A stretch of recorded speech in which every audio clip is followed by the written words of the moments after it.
Le moniteur bipait régulièrement alors qu'une autre contraction me frappait et je serrais la main de mon mari Daniel, respirant à travers la douleur. Nous étions dans la salle d'accouchement depuis 6 heures, et notre fille était enfin prête à faire son entrée dans le monde. Tout aurait dû être parfait, l'éclairage doux que nous avions demandé, la musique soigneusement choisie qui jouait doucement, Daniel me murmurant des encouragements à l'oreille. Puis la porte s'est ouverte en trombe. Nous sommes là. Ma belle-mère, Victoria, a fait irruption comme un ouragan. Son mari, Robert, la suivant avec ce froncement de sourcils perpétuel qu'il arborait depuis le jour où Daniel m'a présenté comme sa petite amie il y a 3 ans. Nous ne pouvions pas laisser notre premier petit enfant arriver sans nous. L'infirmière s'est immédiatement avancée. Je suis désolée, mais une seule personne de soutien est autorisée. Des bêtises. La voix de Victoria aurait pu couper le verre. C'est un moment familial. Nous avons tout à fait le droit d'être ici. Elle a tourné ses yeux gris-froids vers moi, les mêmes yeux qui avaient scruté chaque aspect de ma vie depuis que j'avais osé épouser son précieux fils. Après tout, nous devons nous assurer que tout est légitime. Maman, s'il te plaît, a dit Daniel lassement. Pas maintenant. Emma est en travail. Oh, je suis parfaitement au courant de ce que fait Emma, a dit Victoria, sortant son téléphone pour vérifier son apparence dans la caméra. Bien que le moment soit plutôt suspect, tu ne trouves pas? À peine 9 mois après le mariage, certains pourraient dire que c'est pratique. Une autre contraction m'a frappée, plus forte cette fois, et je n'ai pas pu m'empêcher de pousser un cri de douleur. Le médecin a levé les yeux de mon entrejambe. Nous approchons. J'ai besoin que tout le monde sauf le père quitte la pièce. Maintenant? Nous restons, a annoncé Robert, parlant pour la première fois. Sa voix était plate, sans émotion, la voix d'un homme qui avait perfectionné l'intimidation corporative au cours de 30 ans de direction de sa société d'investissement. Cet enfant portera le nom des Montgomery. Nous devons vérifier. Vérifier quoi? A claqué Daniel, sa patience ayant finalement cédé. Pour une fois, mon doux mari semblait prêt à jeter physiquement ses parents dehors. Les ongles parfaitement manucurés de Victoria tapotaient son sac de designer. Eh bien, chérie, tu sais comment sont ces choses, surtout avec le passé d'Emma, notre passé. Le fait que j'ai grandi en famille d'accueil, que j'ai travaillé pour financer mes études en tant que serveuse, que je n'ai pas de fonds fiduciaires ni de nom de famille qui ouvrait des portes. Dans le monde de Victoria, cela faisait de moi, au mieux, une chercheuse d'or. Au pire, quelque chose de pire. Encore une poussée, a appelé le médecin, et soudain, plus rien d'autre n'importait, sauf de mettre ma fille au monde. Je me suis concentrée avec tout ce que j'avais, la main de Daniel dans la mienne. Et puis, un cri. Parfait, fort et absolument magnifique. Félicitations, a dit le médecin, plaçant le fagot gigotant sur ma poitrine. Vous avez une petite fille en bonne santé. J'ai baissé les yeux sur elle à travers mes larmes, ses petits doigts, une mèche de cheveux foncés comme ceux de Daniel, mon nez. Elle était parfaite. Daniel pleurait aussi, touchant sa petite main d'un doigt, comme si elle pouvait se casser. Elle ne ressemble pas à une Montgomery, a dit Victoria à voix haute. La pièce est devenue silencieuse, à l'exception des cris de notre fille. Qu'est-ce que tu viens de dire? Ai-je demandé, ma voix mortellement calme malgré l'épuisement. Victoria s'est rapprochée, observant mon bébé avec un scepticisme théâtral. Je fais juste une observation. Les gènes des Montgomery sont très forts. Daniel, sa sœur, ses cousins, ils avaient tous l'air identiques quand ils étaient bébés. Cet enfant ne ressemble en rien à notre famille. Maman, arrête. A averti Daniel. Je ne fais que dire ce que tout le monde pense, a ajouté Robert, se déplaçant pour se tenir aux côtés de sa femme. La fille surgit de nulle part, prétend n'avoir aucune famille, tombe enceinte de manière suspecte rapidement. Toute personne raisonnable aurait des questions. L'infirmière qui tenait ma fille avait l'air mal à l'aise. Le médecin s'était discrètement excusé. Le visage de Daniel virait au rouge de rage, mais j'ai posé ma main sur son bras. J'en avais assez. 3 ans d'insultes subtiles, d'être traité comme une intrus, d'avoir mon caractère remis en question à chaque tournant. Vous voulez une preuve? Ai-je dit, ma voix ferme malgré la fureur qui montait dans ma poitrine. Vous voulez vérifier si ce bébé est vraiment votre petit enfant? Eh bien, si vous proposez, a dit Victoria avec un sourire saccariné. Un simple test ADN clarifierait tout, n'est-ce pas? À moins que vous n'ayez quelque chose à cacher. Commandez les tests, ai-je dit. Tout de suite. Aujourd'hui. Daniel m'a regardé, choqué. Emma, tu n'es pas obligée. Non, ils veulent une preuve. Donnons-leur une preuve. Mais voici ma condition. J'ai regardé Victoria droit dans les yeux. Nous testons tout le monde. Le bébé, Daniel. Moi et vous deux. Victoria a ri. Ce rire faux et tintant qu'elle utilisait lors des galas de charité. Pour quelle raison? Nous savons qui nous sommes. Faites-moi plaisir, ai-je dit. Vous voulez remettre en question mon intégrité? Alors vérifions tout le monde, à moins que vous n'ayez quelque chose à cacher. J'ai retourné ses propres mots contre elle, et pendant une fraction de seconde, j'ai vu quelque chose passer sur le visage de Robert. La peur, mais c'était parti si vite que j'aurais pu l'imaginer. Très bien, a dit Victoria, agitant la main avec dédain. Commandez vos petits tests. Et quand ils prouveront ce que nous savons déjà, que vous avez menti à notre fils, vous signerez les papiers du divorce sans contester et vous disparaîtrez. Et quand ils prouveront que c'est l'enfant de Daniel, ai-je rétorqué. Alors nous la reconnaîtrons comme notre petite fille, a dit Robert avec raideur. Et nous nous excuserons de nos inquiétudes. L'infirmière est revenue avec le représentant légal de l'hôpital, qui avait été convoqué pour gérer une situation de plus en plus tendue. En 1 heure, les tests ont été commandés. Traitement express, résultat dans 48 heures. Les échantillons ont été prélevés sur tout le monde, même Victoria et Robert, bien qu'ils aient protesté contre l'indignité de la situation. 2 jours plus tard, nous étions réunis dans une salle de conférence de l'hôpital. J'avais insisté pour une lecture formelle des résultats avec l'administrateur de l'hôpital présent comme témoin. Victoria était assise droite comme un i, sa confiance rayonnant comme du parfum. Robert vérifiait son téléphone de manière obsessionnelle. Daniel tenait notre fille, qui dormait paisiblement, inconsciente du drame qui entourait son existence. Le docteur Patricia Hanley, l'administratrice en chef de l'hôpital, est entrée avec une enveloppe en papier craft. J'ai les résultats des tests ADN comme demandé. Je dois noter que ces tests ont été effectués par 3 laboratoires indépendants pour garantir leur exactitude. Allez-y, a dit Victoria avec impatience. Le docteur Hanley a ouvert l'enveloppe. Premièrement, concernant la paternité de la petite Montgomery.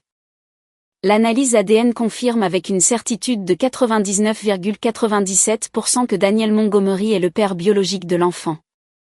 Je n'ai même pas regardé Victoria. J'ai gardé les yeux sur le docteur Hanley, attendant. De plus, a-t-elle continué, l'ADN maternel confirme Emma Montgomery comme la mère biologique, ce que je suppose n'a jamais été remis en question, mais a été testé comme demandé. Voilà, vous voyez, a dit Daniel à ses parents. Maintenant, vous pouvez vous excuser auprès de ma femme. Et il y a plus, a interrompu le docteur Hanley, son expression mal à l'aise. Comme demandé, nous avons également effectué une analyse ADN comparative sur toutes les parties testées. Les résultats sont inattendus. La pièce est devenue très calme. Le test ADN confirme que Daniel Montgomery ne présente aucune relation biologique avec Robert et Victoria Montgomery. La probabilité de parenté biologique est de 0%. Le silence qui a suivi était assourdissant. Le visage de Victoria était devenu blanc, son maquillage parfaitement appliqué ressortant de manière saisissante sur sa peau pâle. Le téléphone de Robert lui a glissé des mains, tombant avec un bruit sur la table de conférence. C'est impossible, a murmuré Victoria. Il doit y avoir une erreur. 3 laboratoires indépendants, lui a rappelé doucement le docteur Hanley. Les résultats sont concluants. Daniel regardait ses parents, les personnes qu'il avait appelées ses parents toute sa vie, avec un mélange de choc et de colère croissante. Qu'est-ce qu'elle dit? Qu'est-ce que cela signifie? Cela signifie, ai-je dit calmement, que vos parents ont des explications à donner. C'est ridicule, a dit Robert en se levant, sa chaise raclant bruyamment. Ces tests sont évidemment erronés. Nous allons poursuivre cet hôpital pour... La porte de la salle de conférence s'est ouverte et une femme âgée est entrée, suivie de 2 policiers. Elle avait probablement 75 ans, les cheveux argentés tirés en un chignon élégant et des yeux étrangement familiers. Les yeux de Daniel. « Bonjour, Daniel », a-t-elle dit doucement, des larmes coulant sur son visage buriné. « Je m'appelle Margaret Sinclair. Je suis votre vraie grand-mère. » Victoria a poussé un son comme celui d'un animal blessé. Robert s'est réinstallé lourdement, le visage gris. Margaret a continué, sa voix maintenant plus forte. Il y a 31 ans, ma fille Julia était une patiente à l'unité psychiatrique de l'hôpital Riverside. Elle avait été admise pour dépression postpartum après avoir donné naissance à un bébé garçon. Elle était vulnérable, confuse, fortement médicamenteuse. Sa voix s'est durcie en regardant Victoria et Robert. La victime parfaite pour quelqu'un cherchant à voler un bébé. Vous ne pouvez rien prouver, a dit Robert. Mais sa voix tremblait. En fait, je peux, a répondu Margaret. Voyez-vous, Victoria travaillait à l'hôpital Riverside en tant qu'administratrice. Elle avait accès à tous les dossiers des patients. Elle savait que Julia n'avait aucun soutien familial. J'étais à l'étranger. Le mari de Julia l'avait quittée. Elle savait que personne ne chercherait le bébé s'il disparaissait. L'un des policiers s'est avancé. Nous enquêtons sur cette affaire depuis 2 ans, depuis que Madame Sinclair est venue nous faire part de ses soupçons. Le test ADN a été le dernier élément de preuve dont nous avions besoin. Daniel tremblait, tenant toujours notre fille. Vous voulez dire ? Vous voulez dire qu'ils m'ont kidnappé ? Votre vrai nom est Andrew Sinclair, a dit Margaret doucement. Votre mère, ma Julia, ne s'est jamais remise de vous avoir perdu. Elle a passé 20 ans à vous chercher avant de se suicider. Ses dernières paroles concernaient son bébé volé. Je me suis rapprochée de Daniel, passant mon bras autour de lui pendant qu'il assimilait cette vérité dévastatrice. Notre fille s'est agitée dans ses bras, émettant de petits sons doux. Pourquoi ? A demandé Daniel à ses parents, les personnes qu'il avait appelées ses parents toute sa vie. Si vous ne pouviez pas avoir d'enfant, pourquoi ne pas adopter légalement ? Pourquoi voler le bébé de quelqu'un d'autre ? La composure soignée de Victoria s'est finalement complètement fissurée. Nous avons essayé. Pendant des années, nous avons tout essayé.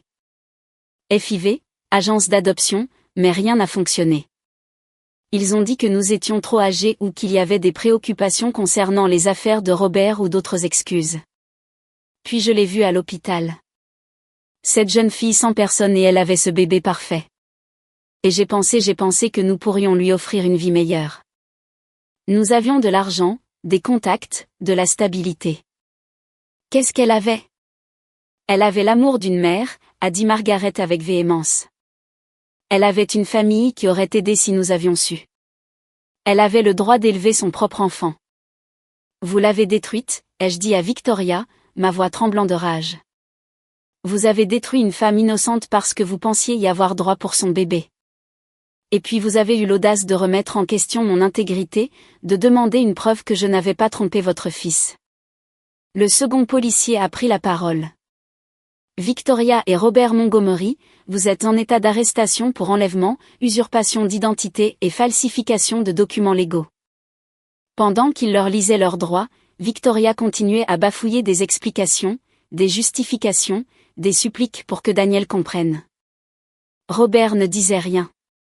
Sa façade de titan corporatif s'était finalement complètement effondrée.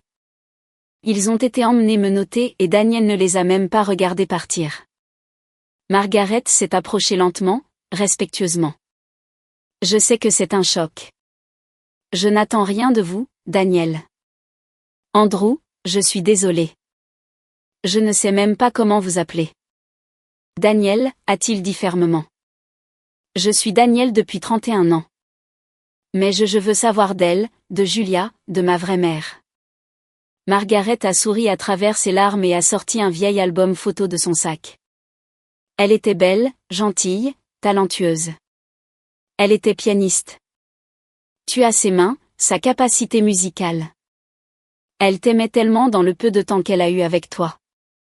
Pendant que Daniel regardait les photos de la mère qu'il n'avait jamais connue, notre fille parfaitement légitime dont l'existence avait révélé ce mensonge de 30 ans, a commencé à pleurer.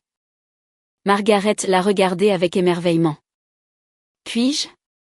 A-t-elle demandé timidement.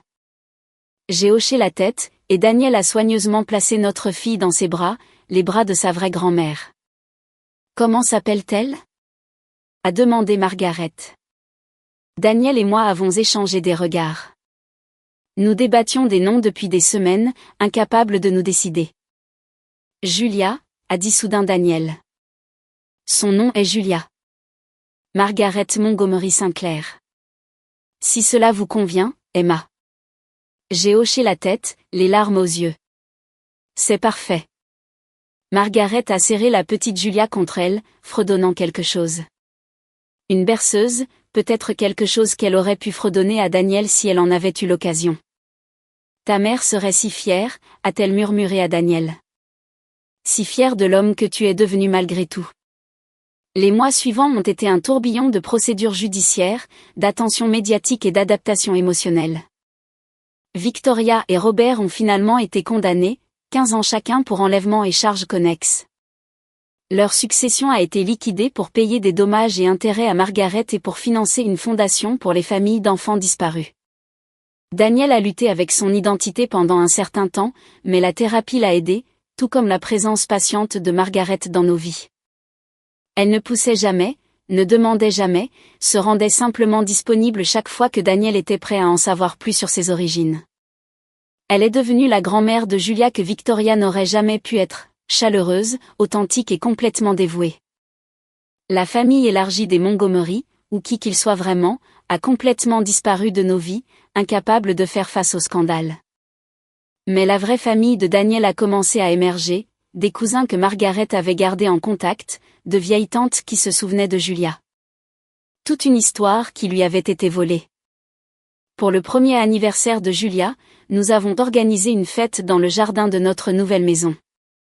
Une achetée avec l'héritage de Daniel de la succession de sa vraie mère. De l'argent qu'il attendait toutes ces années. Margaret jouait du piano pendant que Julia dégustait son gâteau dans sa chaise haute. Et Daniel riait. Il riait vraiment pour la première fois depuis qu'il avait appris la vérité. Tu sais quelle est la partie ironique ? A dit Daniel ce soir-là alors que nous couchions Julia. Victoria était tellement obsédée par les lignées, par l'héritage familial, par la légitimité génétique. Et à la fin, elle n'avait rien de tout cela. Aucune véritable revendication sur moi, aucun petit enfant biologique avant que tu lui en donnes un. Aucune famille authentique. Juste un mensonge de 30 ans. Et maintenant, ai-je demandé, en regardant notre fille dormir. Maintenant, j'ai tout ce qui est réel, a-t-il dit, me serrant près de lui. Une femme qui s'est battue pour la vérité. Une fille qui saura toujours exactement qui elle est et d'où elle vient. Et une grand-mère qui n'a jamais perdu espoir de me trouver. C'est plus que ce que Victoria et Robert n'ont jamais eu pour tout leur argent et leur statut. En y repensant, je suis presque reconnaissante pour la demande cruelle de Victoria dans cette salle d'accouchement. Son insistance sur les tests ADN n'a pas seulement prouvé mon innocence. Elle a exposé sa culpabilité et a rendu à Daniel sa vraie identité. Parfois, les plus grands cadeaux viennent des endroits les plus inattendus, même des accusations de ceux qui nous souhaitent du mal. La petite Julia s'est agitée dans son sommeil, et j'ai touché sa petite main. Elle grandirait en sachant exactement qui elle était, entourée de vérité au lieu de mensonges, d'amour au lieu de manipulation. Le nom des Montgomery ne signifierait peut-être pas ce qu'il autrefois, mais le nom des Sinclair signifiait la survie, la persévérance et le genre d'amour qui cherche pendant 30 ans et n'abandonne jamais. C'était un héritage qui valait la peine d'être transmis.